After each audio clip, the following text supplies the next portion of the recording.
I hope कि सारे जने वधिया होगे। मॉडिफाई करो अज एक होर नवी वीडियो नाल। ते अज दी वीडियो दे विच जिहड़े अपना तुहानूं मैं दिखाया सीगा 2 टायर इंस्टॉल करते सी, स्पेशल लगाते सीगे अपने स्कूटर ते। ठीक है, जिन्हां नूं नहीं पता स्कूटर दी रीबिल्ड दी सीरीज़ बन रही है ते देखियो फिर किद्दां दी लगदी है। ते अज दी वीडियो रहने वाली है अपने जिहड़ा बैक वाला ड्रम हुंदा है उहनूं पेंट करना। तो वो रह रहा सीगा क्योंकि वो पहला वीडियो शूट की हुई सी, बट वो पाने वाली रह गई, अपलोड करने वाली रह गई।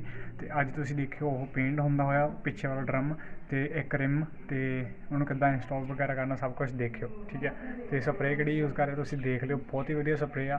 तुहानूं जिहड़ी दुकान तो मैं लै रहा समान सारा तुहानूं मैं लास्ट ते डिस्कलोज करूँगा रेट वगैरह सब कुछ। तो स्कूटर वगैरह मॉडिफाई करा रहा है या फिर जिहड़ा तो नहीं हो रहा तो मेरे नाल DM कर लेना इंस्टाग्राम ते, मैं उन्होंने स्कूटर मॉडिफाई करूँगा।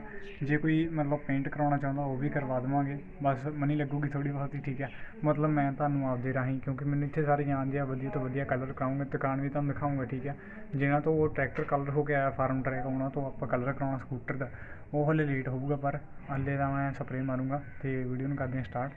तो इंस्टाग्राम पर फॉलो करना, डिस्क्रिप्शन से लिंक दिता। जो तुसीं कोई मॉडिफाई चीज़ की हुई है तो तुसीं वीडियो पानी चाहुंदे हो यूट्यूब पर, मेरे इंस्टाग्राम पर तुसीं वीडियो सेंड कर सकते हैं, तो लिंक डिस्क्रिप्शन से आ।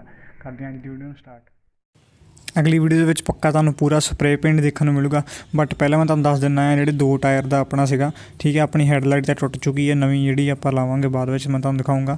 आ रैड कलर का रिम का जिहड़ी ग्रिप सी टायर की वड्डी सी आपां पिछे कर देना है, तो जिहड़ा दूसरा टायर है इहनूं खोल के आपां कलर करके अगे लावांगे 2 टायर। तो मैं पहला वीडियो पा चुकिया बट ये रह रही सी, तो मैं अज अपलोड कर रहा हाँ।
ਵੀਡੀਓ ਤੁਸੀਂ ਦੇਖ ਲਈ ਕਿੱਦਾਂ ਦੀ ਲੱਗੀ ਕਮੈਂਟ ਕਰਕੇ ਜ਼ਰੂਰ ਦੱਸਿਓ ਤੇ ਲਾਈਕ ਸ਼ੇਅਰ ਕਮੈਂਟ ਸਬਸਕ੍ਰਾਈਬ ਕੀਤੇ ਬਿਨਾਂ ਨਾ ਜਾਇਓ ਕਿਉਂਕਿ ਅੱਗੇ ਬਹੁਤ ਹੀ ਵਧੀਆ ਸੀਰੀਜ਼ ਆਉਣ ਵਾਲੀਆਂ ਹੈ।